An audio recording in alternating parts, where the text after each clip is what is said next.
Arriving in Tokyo for the first time is overwhelming in the best possible way. From the moment you step off the plane, everything felt organised, calm and incredibly efficient. Even at the busiest train stations, people move with purpose, not chaos. Trains arrived exactly on time, signs were clear, and despite the language barrier, I never felt lost, just constantly fascinated. Tokyo doesn't slowly introduce itself, it hits you immediately.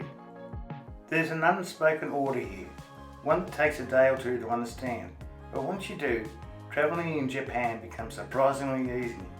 This journey begins in Tokyo, but Japan never felt like just one destination.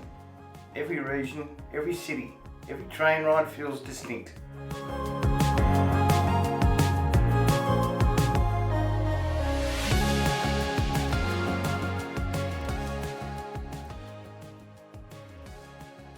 Before we get started, a quick reminder, this channel exists to inform and inspire you in making decisions about your travel choices.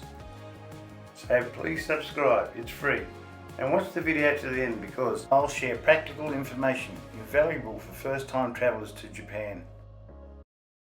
So let's start with the question that needs to be answered the moment you decide to travel. When is the best time for you to visit Japan? Japan has 4 distinct seasons, and choosing when to visit can completely change your experience. Spring, from March through to May, is famous for the cherry blossoms. The weather is mild, cities are alive, and the parks feel almost surreal when the blossom peaks. It is beautiful, but also busy and more expensive. Summer runs from June through to August. It's festival season. Expect fireworks, traditional matsu, and coastal escapes. It's vibrant and energetic, but also hot and humid, especially in the cities.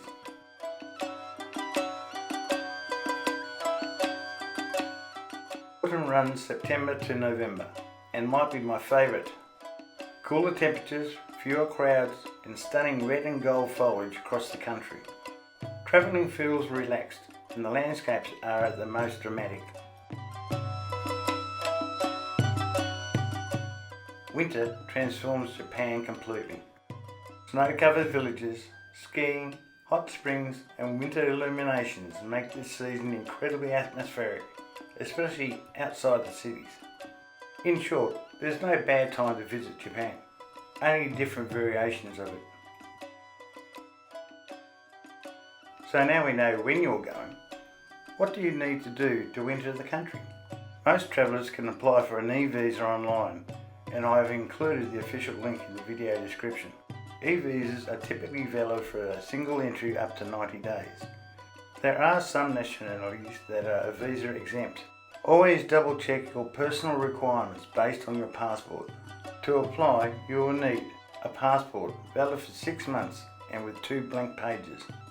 You will also need a passport photo, proof of accommodation while in the country, an itinerary and proof of onward travel. It's pretty straightforward and takes 3 to 5 business days to receive your e-visa, but don't leave it to the last minute.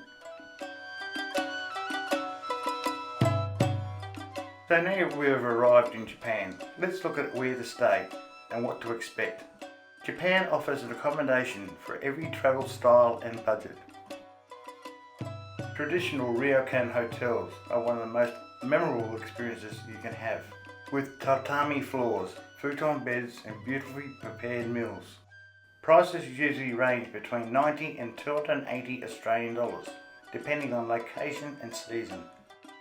Capsule hotels are uniquely Japanese, compact, efficient and surprisingly comfortable. Perfect for short stays or budget travellers, with prices ranging from around 20 Australian dollars. And of course, you'll always find hotels, from business style to luxury. Hostels, ideal for solo travellers. Guest house and Airbnb, offering a more local feel. For planning, resources like Japan Guide and TripAdvisor are useful, but always read the recent reviews. When it comes to getting around the cities, Japan's public transport system deserves its reputation. Trains are fast, clean, safe and incredibly punctual.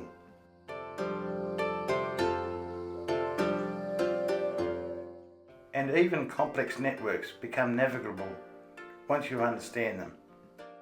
Using IC travel cards like Suica make travelling seamless. You just tap and ride trains, subways and buses.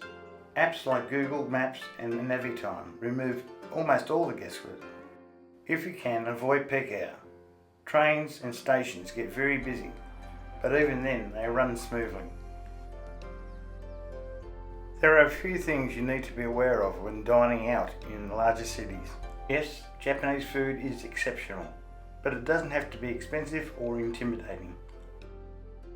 Most restaurants offer English on their menus or photo displays, so ordering can be as simple as pointing. And you can eat incredibly well, whether you're in a fine dining restaurant or a small family-run place down a side street. One mistake: I see first-time travellers chasing viral restaurants from social media. These usually result in long queues, rushed meals and inflated expectations. Some of the best meals I've had are completely unplanned. Each region of Japan has its own speciality, so eat locally, try everything and trust your instincts. Japan is one of the safest countries I've travelled to. Crime rates are low, street crime is rare, and it's normal to see people walking alone late at night without concern. With that being said, that doesn't mean be complacent. I've experienced crime while travelling in other countries, and I wouldn't wish it on anyone. Being a victim of crime is one thing, but being a victim of crime in a foreign country is 5 times worse. So keep your belongings secure, stay aware, and respect local customs. Safety comes easy in Japan, but only if you don't take it for granted. Japan stays with you long after you leave, not because of one landmark or one experience, but because of how the country makes you feel. There's a kind of quiet respect here for space, for time, and for others. Travelling Japan taught me to slow down, observe more, and appreciate the small moments. Whether that's a silent train ride, a perfectly prepared meal, or a quiet street just after the rain. Japan is a country that rewards curiosity and patience. If this guide has helped you understand Japan a little better, please like the video, subscribe to the channel, and check the description for helpful planning links and resources. And if you think I've missed any point that should have been covered in this guide, leave a comment below. Well, thanks for watching. As always, be safe, happy travels.